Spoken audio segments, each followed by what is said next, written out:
ಬೆಳ್ಳಂ ಬೆಳಗ್ಗೆ ಭ್ರಷ್ಟ ಅಧಿಕಾರಿಗಳಿಗೆ ಲೋಕಾಯುಕ್ತ ಶಾಕ್ ಕೊಟ್ಟಿದೆ. ಬೆಂಗಳೂರು, ಬಾಗಲಕೋಟೆ, ರಾಯಚೂರು ಮತ್ತೆ ಬೆಳಗಾವಿ, ಚಿತ್ರದುರ್ಗದಲ್ಲೂ ಕೂಡ ಲೋಕಾಯುಕ್ತ ಅಧಿಕಾರಿಗಳು ದಾಳಿಯನ್ನ ಇಟ್ಟಿದ್ದಾರೆ. ಚಿನ್ನಾಭರಣ, ಹಣ, ಬ್ಯಾಂಕ್ ಖಾತೆ, ಆಸ್ತಿ ಪತ್ರವನ್ನ ಪರಿಶೀಲಿಸ್ತಾ ಇದ್ದಾರೆ. ಬೆಳ್ಳಂ ಬೆಳಗ್ಗೆನೆ ಲೋಕಾಯುಕ್ತ ರೇಡ್ ನಡೆದಿದೆ. ಬೆಂಗಳೂರಿನಲ್ಲಿ ಬಾಗಲಕೋಟೆ, ರಾಯಚೂರು, ಬೆಳಗಾವಿ ಹಾಗೆ ಚಿತ್ರದುರ್ಗ ಇವೆಲ್ಲಾ ಭಾಗದಲ್ಲೂ ಕೂಡ ಲೋಕಾಯುಕ್ತ ಅಧಿಕಾರಿಗಳು ದಾಳಿಯನ್ನ ಮಾಡಿದ್ದಾರೆ. ಇನ್ನು ಬೆಂಗಳೂರಿನಲ್ಲಿ ಟಿಕೆ ರಮೇಶ್ ಮನೆ ಮೇಲೂ ಕೂಡ ಲೋಕ ದಾಳಿ ನಡೆದಿದೆ. ಗ್ರಾಮೀಣಾಭಿವೃದ್ಧಿ ಇಲಾಖೆಯ ಉಪ ಕಾರ್ಯದರ್ಶಿ ಇವರು ಟಿಕೆ ರಮೇಶ್ ಅಂತ, ಅವರ ಮನೆ ಮೇಲೆ ಲೋಕ ರೇಡ್ ನಡೆದಿದೆ. ಬೆಂಗಳೂರಿನ ನಾಗರಬಾವಿಯ ಮನೆಯಲ್ಲಿ ದಾಖಲೆಯ ಪರಿಶೀಲನೆ ಮಾಡ್ತಾ ಇದ್ದಾರೆ ಲೋಕ ಅಧಿಕಾರಿಗಳು.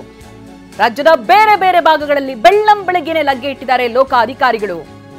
ಇದೀಗ ಟಿಕೆ ರಮೇಶ್ ಮನೆ ಮೇಲೂ ಕೂಡ ಲೋಕ ದಾಳಿಯಾಗಿದೆ. ಇವರು ಗ್ರಾಮೀಣಾಭಿವೃದ್ಧಿ ಇಲಾಖೆಯ ಉಪ ಕಾರ್ಯದರ್ಶಿಯಾಗಿ ಕರ್ತವ್ಯ ನಿರ್ವಹಿಸ್ತಾ ಇದ್ರು. ಬೆಂಗಳೂರಿನ ನಾಗರಬಾವಿಯಲ್ಲಿ ಇವರ ನಿವಾಸ ಇದೆ. ಈ ಮನೆಯಲ್ಲಿ ಇದೀಗ ದಾಖಲೆಗಳ ಪರಿಶೀಲನೆ ನಡೀತಾ ಇದೆ. ನೋಡಿ, ಲೋಕಾಯುಕ್ತ ಅಧಿಕಾರಿಗಳು ಮನೆ ಒಳಗಡೆ ಬಂದಿದ್ದಾರೆ, ದಾಖಲೆಗಳನ್ನ ಕೆದಕ್ತಾ ಇದ್ದಾರೆ, ಸಿಕ್ಕಿರುವಂತ ಮಾಹಿತಿಗಳನ್ನ ಕಲೆ ಹಾಕ್ತಾ ಇದ್ದಾರೆ. ಸಂಶಯ ಮೂಡಿರುತ್ತೆ, ಜೊತೆಗೆ ಬೇಕಿರುವಂತ ಮಾಹಿತಿಗಳು ಕೂಡ ಸಿಕ್ಕಿರುತ್ತೆ. ಪಕ್ಕಾ ಮಾಹಿತಿಯನ್ನ ಇಟ್ಟುಕೊಂಡು ಇದೀಗ ಮನೆಗಳಲ್ಲಿ ದಾಖಲೆಗಳ ಪರಿಶೀಲನೆ ಮಾಡ್ತಾ ಇದ್ದಾರೆ. ಬೆಳಿಗ್ಗೆನೆ ಲೋಕ ಅಧಿಕಾರಿಗಳು ರೇಡನ್ನು ನಡೆಸಿದ್ದಾರೆ. ಕೇವಲ ಬೆಂಗಳೂರು ಮಾತ್ರ ಅಲ್ಲ, ರಾಜ್ಯದ ಬೇರೆ ಬೇರೆ ಭಾಗಗಳಲ್ಲಿ ಬೇರೆ ಬೇರೆ ಅಧಿಕಾರಿಗಳ ಮನೆಗಳಲ್ಲಿ ಪರಿಶೀಲನೆ ನಡೆಸ್ತಾ ಇದ್ದಾರೆ. ಕಡತಗಳನ್ನು ವಶಪಡಿಸಿಕೊಳ್ಳೋದು, ಈ ಪ್ರಕ್ರಿಯೆಗಳು ನಡೀತಾ ಇದೆ. ಇದೀಗ ನೀವು ದೃಶ್ಯದಲ್ಲಿ ಗಮನಿಸ್ತಾ ಇದ್ದೀರಲ್ಲ, ಇದು ಬೆಂಗಳೂರಿನಲ್ಲಿ ಟಿಕೆ ರಮೇಶ್ ಅವರ ಮನೆ ಮೇಲೆ ಲೋಕ ರೇಡ್ ಮಾಡಿದಂತ ಸಂದರ್ಭ. ಗ್ರಾಮ ಪಂಚಾಯಿತಿ ಪಿಡಿಒ ಎಸ್ಪಿ ಹಿರೇಮಠ ಮನೆ ಮೇಲೂ ಕೂಡ ಲೋಕ ರೇಡ್ ಆಗಿದೆ. ಬಾಗಲಕೋಟೆಯ ವಿದ್ಯಾಗಿರಿ 22ನೇ ಕ್ರಾಸ್ನಲ್ಲಿರುವಂತಹ ಮನೆ ಇವರದ್ದು.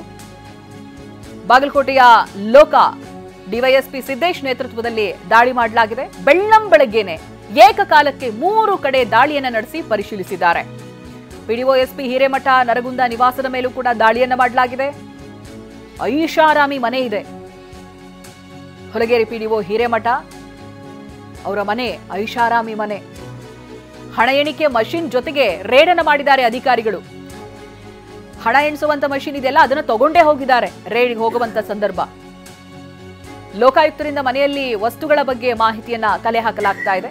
ಮನೆಯಲ್ಲಿ ಸಿಕ್ಕಂತ ವಸ್ತುಗಳ ವಿವರವನ್ನು ಪಡೀತಾ ಇದ್ದಾರೆ. ಪಿಡಿಒ ಎಸ್ಪಿ ಹಿರೇಮಠ ವಾಹನಗಳ ಬಗ್ಗೆನೂ ಕೂಡ ಮಾಹಿತಿ ಸಂಗ್ರಹಿಸಲಾಗ್ತಾ ಇದೆ. ಜೊತೆಗೆ ಚಿನ್ನಾಭರಣದ ಮೌಲ್ಯ, ಹಣ, ಬ್ಯಾಂಕ್ ಖಾತೆ, ಆಸ್ತಿ ಪತ್ರ ಇವೆಲ್ಲದರ ಪರಿಶೀಲನೆ ನಡೀತಾ ಇದೆ. ನೋಡಿ, ಒಬ್ಬ ಪಿಡಿಒ ಮನೆ ಹೇಗಿದೆ ಅಂತ.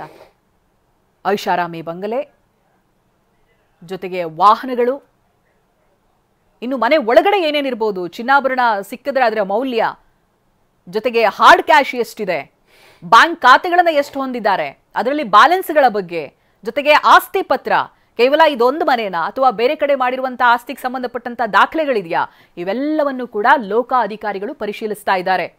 ಹಿರೇಮಠ ಮನೆ ಮೇಲೆ ದಾಳಿಯನ್ನು ಮಾಡಿದ್ದಾರೆ ಲೋಕ ಅಧಿಕಾರಿಗಳು.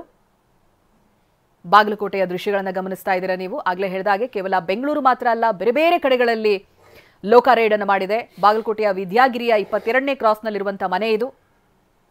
3 ಕಡೆಗಳಲ್ಲಿ ದಾಳಿಯನ್ನ ಏಕಕಾಲದಲ್ಲಿ ನಡೆಸಿದೆ ಲೋಕಾಧಿಕಾರಿಗಳು. ಇದೀಗ ದಾಖಲೆಗಳ ಪರಿಶೀಲನೆ ಮಾಡ್ತಾ ಇದ್ದಾರೆ. ಈ ಬಗ್ಗೆ ಡೀಟೇಲ್ಸ್ ಅನ್ನ ಪಡೆದುಕೊಳ್ತಾ ಹೋಗ್ತೀನಿ. ಪ್ರತಿನಿಧಿ ಪ್ರದೀಪ್ ಲೈವ್ ನಲ್ಲಿ ಜಾಯ್ನ್ ಆಗ್ತಾ ಇದ್ದಾರೆ. ಪ್ರದೀಪ್, ನಾವು ದೃಶ್ಯಗಳಲ್ಲಿ ಗಮನಿಸ್ತಾ ಇದ್ವಿ, ಬೆಂಗಳೂರು ಆಗಿರ್ಬೋದು, ಹಾಗೆ ಬೆಳಗಾವಿ, ಬೇರೆ ಬೇರೆ ಭಾಗಗಳಲ್ಲಿ ರೇಡ್ ಅನ್ನ ನಡೆಸ್ತಾ ಇದ್ದಾರೆ. ಏನೆಲ್ಲ ದಾಖಲೆಗಳು ಇದುವರೆಗೆ ಸಿಕ್ಕಿದೆ, ಜೊತೆಗೆ ಹೇಗೆ ನಡೀತಾ ಇದೆ ಇವತ್ತಿನ ಒಂದು ಕಾರ್ಯಾಚರಣೆ ರೇಡ್? ಮನೆ ಮೇಲೆ ದಾಳಿ ಮಾಡಿ ಒಂದಷ್ಟು ಪರಿಶೀಲನೆ ಮಾಡುವ ಕೆಲಸವನ್ನು ಮಾಡ್ತಿರುವಂತದ್ದು. ಚೈತ್ರ, ರಾಜ್ಯಾದ್ಯಂತ 7 ಕಡೆ ಇವತ್ತು ಲೋಕಾಯುಕ್ತ ಪೊಲೀಸ್ ಅಧಿಕಾರಿಗಳು ದಾಳಿಯನ್ನ ಮಾಡಿರುವಂತದ್ದು. ಅಂದ್ರೆ ಅಕ್ರಮ ಆಸ್ತಿ ಸಂಪಾದನೆ ಇರ್ಬೋದು ಅಥವಾ ಆದಾಯಕ್ಕಿಂತ ಹೆಚ್ಚು ಆಸ್ತಿ ಸಂಪಾದನೆ ಇರ್ಬೋದು, ಈ ರೀತಿ ಆರೋಪದ ಮೇಲೆ ರಾಜ್ಯದ 7 ಕಡೆಯಲ್ಲಿ ಲೋಕಾಯುಕ್ತ ಅಧಿಕಾರಿಗಳು ಸರ್ಕಾರಿ ಅಧಿಕಾರಿಗಳ ಮೇಲೆ ದಾಳಿಯನ್ನ ಮಾಡಿರುವಂತದ್ದು. ಸದ್ಯಕ್ಕೆ ಬೆಂಗಳೂರಿನ 2 ಕಡೆ ಲೋಕಾಯುಕ್ತ ಅಧಿಕಾರಿಗಳು ದಾಳಿ ಮಾಡಿರುವಂತದ್ದು. ಬೆಂಗಳೂರಿನ ನಾಗರಬಾವಿಯಲ್ಲಿರುವಂತಹ ಟಿಕೆ ರಮೇಶ್ ಅಂತ ಏನಿದ್ದಾರೆ, ಇವರ ಒಂದು ಮನೆಯ ಮೇಲೆ ದಾಳಿಯನ್ನ ನಡೆಸಿರುವಂತದ್ದು ಲೋಕಾಯುಕ್ತ ಅಧಿಕಾರಿಗಳು ಬೆಳ್ಳಂಬೆಳಗ್ಗೆ. ಇನ್ನು ಇವರು ಗ್ರಾಮೀಣಾಭಿವೃದ್ಧಿ ಮತ್ತು ಪಂಚಾಯತ್ ರಾಜ್ ಇಲಾಖೆಯ ಉಪ ಕಾರ್ಯದರ್ಶಿಯಾಗಿದ್ರು ಅನ್ನೋದು ಗೊತ್ತಾಗ್ತಿರುವಂತದ್ದು. ಜೊತೆಗೆ ವಿದ್ಯಾರಾಯಣಪುರಂನಲ್ಲಿರುವಂತಹ ಇಂಜಿನಿಯರಿಂಗ್ ವಿಭಾಗದ, ಅಂದ್ರೆ ಬಿಬಿಎಂಪಿ ಇಂಜಿನಿಯರಿಂಗ್ ವಿಭಾಗದ ಮಾಧವರಾಯ್ ಎಂಬರ ಮನೆಯಲ್ಲೂ ಸಹ ಲೋಕಾಯುಕ್ತ ಅಧಿಕಾರಿಗಳು ಬೆಳ್ಳಂಬೆಳಗ್ಗೆ ದಾಳಿಯನ್ನ ಮಾಡಿಸಿರುವಂತದ್ದು. ಸದ್ಯಕ್ಕೆ ನಾನು ಟಿಕೆ ರಮೇಶ್ ಅವರ ಮನೆಯ ಬಳಿ ಇರುವಂತದ್ದು ದೃಶ್ಯವನ್ನು ನೀವು ಗಮನಿಸಬಹುದು. ಇಲ್ಲಿ ಸುಮಾರು 10ಕ್ಕೂ ಹೆಚ್ಚು ಲೋಕಾಯುಕ್ತ ಪೊಲೀಸ್ ಅಧಿಕಾರಿಗಳು ಬೆಳಿಗ್ಗೆ ದಾಳಿಯನ್ನು ನಡೆಸಿ ಈಗ ಮನೆಯ ಪರಿಶೀಲನೆಯನ್ನ ನಡೆಸ್ತಾ ಇರುವಂತದ್ದು. ಅಂದ್ರೆ ಈ ಒಂದು ಆದಾಯ ಮೀರಿ ಆಸ್ತಿ ಗಳಿಕೆ ಆರೋಪ ಏನಿರುತ್ತೆ, ಈ ಸಂಬಂಧ ಲೋಕಾಯುಕ್ತ ಅಧಿಕಾರಿಗಳು ಮನೆಯಲ್ಲಿರುವಂತಹ ಚಿನ್ನಾಭರಣ ಆಗಿರ್ಬೋದು ಅಥವಾ ಆಸ್ತಿ ಪಾಸ್ತಿ ದಾಖಲೆಗಳು ಇನ್ನಿತರ ದಾಖಲೆಗಳ ಸಂಬಂಧ ರಮೇಶ್ ಅವರನ್ನ ಪ್ರಶ್ನೆಯನ್ನ ಮಾಡ್ತಾ ಇದ್ದಾರೆ. ಜೊತೆಗೆ ದಾಖಲೆಗಳ ಎಲ್ಲವನ್ನೂ ಸಹ ಪರಿಶೀಲನೆಯನ್ನ ಮಾಡ್ತಾ ಇದ್ದಾರೆ. ಈ ದೃಶ್ಯದಲ್ಲಿ ನೀವು ಗಮನಿಸಬಹುದು, ಲೋಕಾಯುಕ್ತ ಅಧಿಕಾರಿಗಳು ಬಂದಂತಹ ಒಂದು ವಾಹನ ಕೂಡ ಇಲ್ಲಿರುವಂತದ್ದು. ಸುಮಾರು 2 ವಾಹನದಲ್ಲಿ ಬೆಳಿಗ್ಗೆ ಬಂದಿದ್ರು, ಒಂದು ವಾಹನದಲ್ಲಿ ಪರಿಶೀಲನೆ ನಡೆಸಿ ಹಿರಿಯ ಅಧಿಕಾರಿಗಳು ತೆರಳಿದ್ದಾರೆ. ಇನ್ನು ಜೊತೆಗೆ ಇಲ್ಲಿ ಒಂದು ಟೀಮು ಬೀಡು ಬಿಟ್ಟಿರುವಂತದ್ದು. ಸದ್ಯಕ್ಕೆ ಮಾಧವರಾವ್ ಮನೆಗೆ ಲೋಕಾಯುಕ್ತ ಎಸ್ಪಿ ಸಹ ಭೇಟಿಯನ್ನು ನೀಡಿ ಪರಿಶೀಲನೆ ನಡೆಸಿದ್ದು, ಟಿ.ಕೆ. ರಮೇಶ್ ಅವರ ಮನೆಗೂ ಸಹ ಲೋಕಾಯುಕ್ತ ಎಸ್ಪಿ ಅವರು ಭೇಟಿ ನೀಡಿ ಪರಿಶೀಲನೆಯನ್ನ ಇನ್ನು ಕೆಲವೇ ಕ್ಷಣಗಳಲ್ಲಿ ನಡೆಸಲಿದ್ದಾರೆ. ಸದ್ಯಕ್ಕೆ ಇದಿಷ್ಟು ಬೆಂಗಳೂರಿನಲ್ಲಿ ನಡೆದಿರುವಂತಹ ಲೋಕಾಯುಕ್ತ ಅಧಿಕಾರಿಗಳ ದಾಳಿಯ ಬಗ್ಗೆ ಸಿಗ್ತಿರುವಂತಹ ಮಾಹಿತಿ. ಸದ್ಯ ಸಂಜೆ ತನಕನೂ ಲೋಕಾಯುಕ್ತ ಅಧಿಕಾರಿಗಳ ದಾಳಿ ಮುಂದುವರಿಯುವ ಸಾಧ್ಯತೆ ಇದೆ. Chaitra. Okay, thank you Pradeep ಮಾಹಿತಿಗಾಗಿ.